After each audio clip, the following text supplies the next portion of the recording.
শাপলা চত্বরে হেফাজতে ইসলামের নেতাকর্মীদের হত্যা মামলায় শেখ হাসিনা সহ 9 জনের বিরুদ্ধে গ্রেপ্তারি পরোয়ানা জারি করেছেন আদালত। এর মধ্যে রয়েছেন সাবেক 2 আইজিপি হাসান মাহমুদ, বেনজির আহমদ এবং গণজাগরণ মঞ্চের মুখপাত্র ইমরান এইচ সরকার।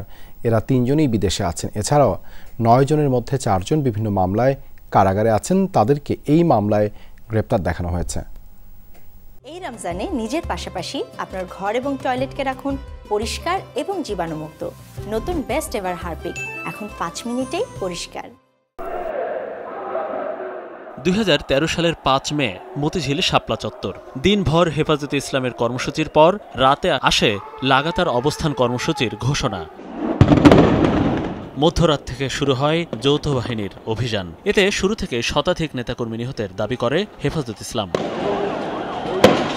আওয়ামী লীগ সরকার পতনের পর শাপলা চত্বরের ঘটনা নিয়ে আন্তর্জাতিক অপরাধ ট্রাইব্যুনালে অভিযোগ দেওয়া হয়। বুধবার মামলাটি আমলে নিয়ে শুনানি হয় ট্রাইব্যুনালে। নির্দেশ দেওয়া হয় 2 মাসের মধ্যে তদন্ত প্রতিবেদন দাখিলের। সেই সাথে গ্রেফতারি পরোয়ানা জারি করা হয় ক্ষমতাচ্যুত প্রধানমন্ত্রী শেখ হাসিনা, সাবেক স্বরাষ্ট্রমন্ত্রী মহিউদ্দিন খান আলমগীর ও প্রতিমন্ত্রী শামসুল হক টুকু, সাবেক আইজি হাসান মাহমুদ খন্দকার, শহীদুল হক, বেনজির আহমেদ, সাবেক সেনা কর্মকর্তা জিয়াউল হাসান, তৎকালীন ডিএমপির ডিসি মোল্লা নজরুল ইসলাম এবং গণজাগরণ মঞ্চের মুখপাত্র ইমরান এইচ সরকারের বিরুদ্ধে। যাদেরকে হত্যা করা হয় তারা অধিকাংশই ছিল মাদ্রাসার ছাত্র এবং এতিম, শিশু, কিশোর, কোরআনের হাফেজ, এই ধরনের মানুষ। এবং পরবর্তীতে তাদের সংখ্যা নিরূপণের ব্যাপারেও কিন্তু তাদেরকে কবর দেওয়া হয়েছে অজ্ঞাতনামা কবরে।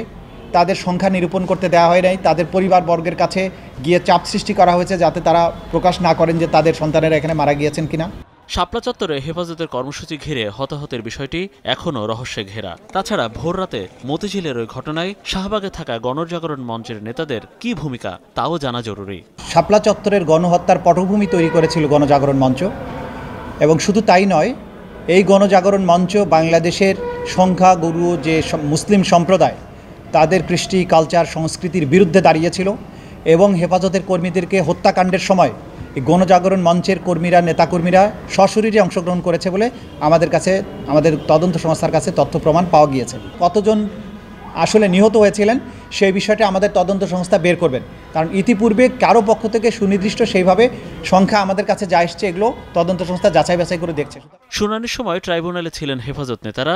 মামলা নিয়ে বিচারকদের সিদ্ধান্তে সন্তুষ্টি জানান তারা। অর্ধশত অপরাধী যারা এই অপকর্মের সাথে জড়িত তাদেরকে বিরুদ্ধে মামলা অভিযোগ দায়ের করেছি এবং তদন্ত সাপেক্ষে আরও যারা অপরাধী তাদেরকেও আমরা আইনের আওতায় আনার জন্য দাবি উত্থাপন করেছি। মনিরুল ইসলাম, যমুনা নিউজ, ঢাকা।